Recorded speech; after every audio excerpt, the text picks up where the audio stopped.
aqui no livro. E o livro, ele, de certa forma, ele faz uma justiça à região a partir do momento que ele diz, olha, isso não foi uma inércia histórica, não foi uma coisa, um acaso histórico. Houve uma consequência, na verdade, de um desenvolvimento natural até da ocupação daquela região. Sim. É basicamente isso que o senhor defende no livro. É isso mesmo. É isso. Agora, tome nota. Este livro nasceu da infância. Ele todo está povoado pelo espírito infantil. Eu sou um baudelairiano. Tenho muita saudade da minha infância, que fui muito feliz, os 10 primeiros anos da minha vida lá no Acre. E eu perguntava para aqueles seringueiros empregados de casa, o que é que houve aqui que vocês falam em revolução? Ah, patrãozinho, como eles me chamavam. Patrãozinho, isto aqui era da Bolívia. Foram nós brasileiros, nós acreanos, que tomamos da Bolívia e ficamos. Eram os pais deles, já não eram mais eles. Eles já falavam pelos pais, era uma nova geração. E eu perguntava ao meu pai, isto é verdade? E disse, sim, você vai estudar. Quando você chegar em Belém, lá no curso secundário, vai ter um curso na História do Brasil, onde você vai ver, vai saber o que foi o Plácido de Castro e, principalmente, papai era um entusiasta do Barão do Rio Branco, principalmente a ação do Barão do Rio Branco. Aquilo ficou na minha cabeça. Eu, menino de 10 anos, quando cheguei aqui ao Rio, já com, aí, dos 10 aos 17 anos, Belém do Pará, comecei a ler livros, romances, Zé do Rego, Macedo, Zé de Alencar, Zé Américo de Almeida, Raquel de Queiroz, Machado de Assis. Até hoje sou um... Bem, quando eu cheguei aqui no Rio, me deu uma saudade tão grande da Amazônia, que eu nunca pensei que pudesse ter. Saudade do Pará, de Belém, do Acre, do Rio Amazônico, me deu uma saudade tão grande. Aí um dia eu disse para o meu pai, eu vou escrever um livro. Disse, muito bem, eu já esperava mesmo isso de você. Aí comecei a escrever O Rio Comanda a Vida.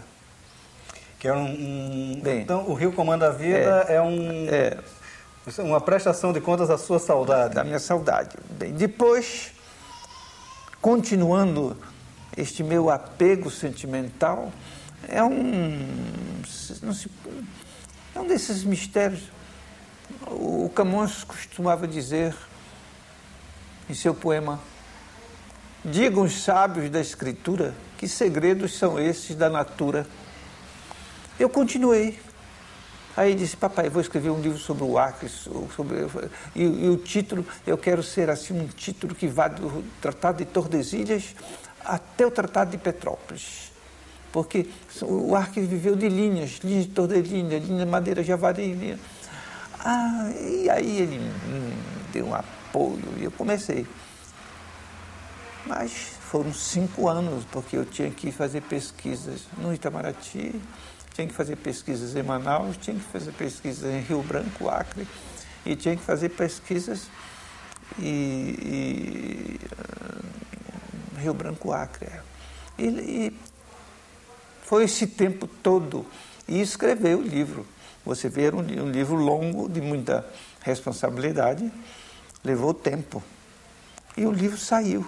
Mas pode-se dizer também, é um livro feito, amalgado, pelo sentimento da saudade da infância.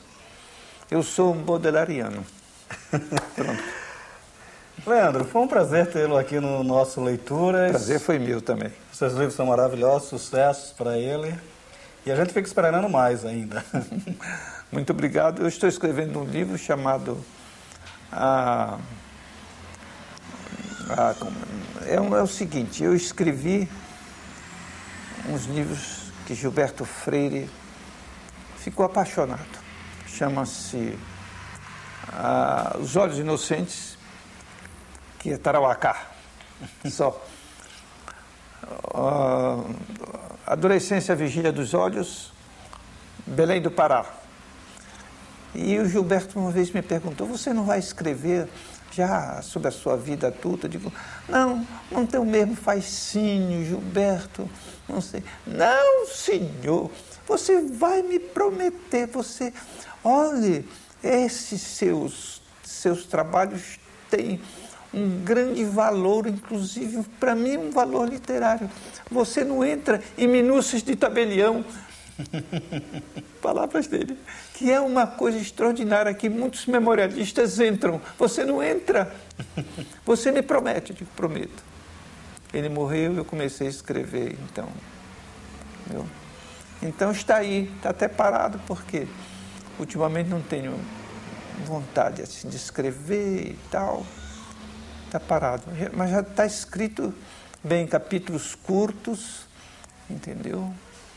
Chama-se O Alcance da Vida. Já é o homem feito, a faculdade, o concurso público, a viagem aos Estados Unidos, a viagem à Europa, depois o meu tempo de adido cultural na Embaixada do Brasil em Lisboa, enfim, é isso. Então está esperando terminar. Está ótimo, e a gente já está muito mais da metade. Muito obrigado. Vamos ver. Eu que agradeço a sua... e peço agradecer lá e tornar a agradecer o Senado ter se lembrado de editar esse livro, que foi uma surpresa completa para mim quando eu recebi o telefonema e depois uma carta do senador que hoje é governador do Ceará. Então, por favor, diga que eu continuo muito grato e espero os livros que me prometeu. Tá bom. Muito obrigado. Hein? Obrigado.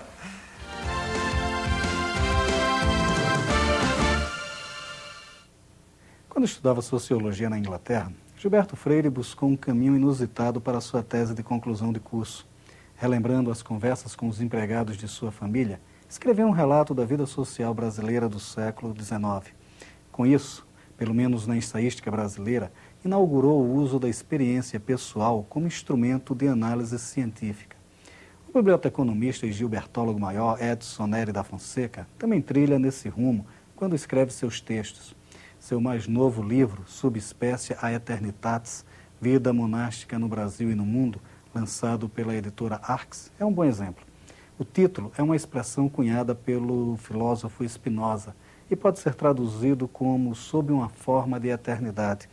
Desta maneira, Nery procura definir como se passa a vida nos mosteiros, onde o silêncio e a contemplação são instrumentos de relação com Deus. E aí repousa o ponto de eternidade. O escritor busca apoio em sua vivência de irmão oblato para a defesa da tese levantada. O mecanismo retira do texto toda a capa de formalidade e o recheia com um sabor de conversa. E assim, um tema que poderia ser árido e restrito ganha leveza e se sustenta na defesa da contemplação como matéria da arte e da fé.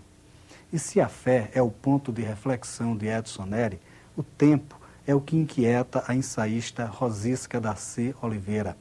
Ela acaba de lançar pela editora Rocco o livro Reengenharia do Tempo. O termo reengenharia tomou conta do mundo no embalo da globalização e as empresas se reestruturaram desprezando as pessoas e ampliando seus lucros. Rosisca propõe um outro objetivo para a reengenharia, partindo do princípio simples de que tempo é vida, alerta para a precisão de cuidar melhor dele e, analisando a vida moderna, termina por traçar um amplo panorama da sociedade atual. E isso, outra coisa, não é senão sociologia pura. Por isso, o texto deve ser lido como análise do cotidiano e não ser confundido como um livro de autoajuda. Subespécie Aeternitatis de Edson Nery e Reengenharia do Tempo de Rosisca Daci são mostras da versatilidade da ensaística brasileira. O Leituras de hoje fica por aqui e você bem pode ficar na companhia de bons autores e bons livros. Até a próxima semana.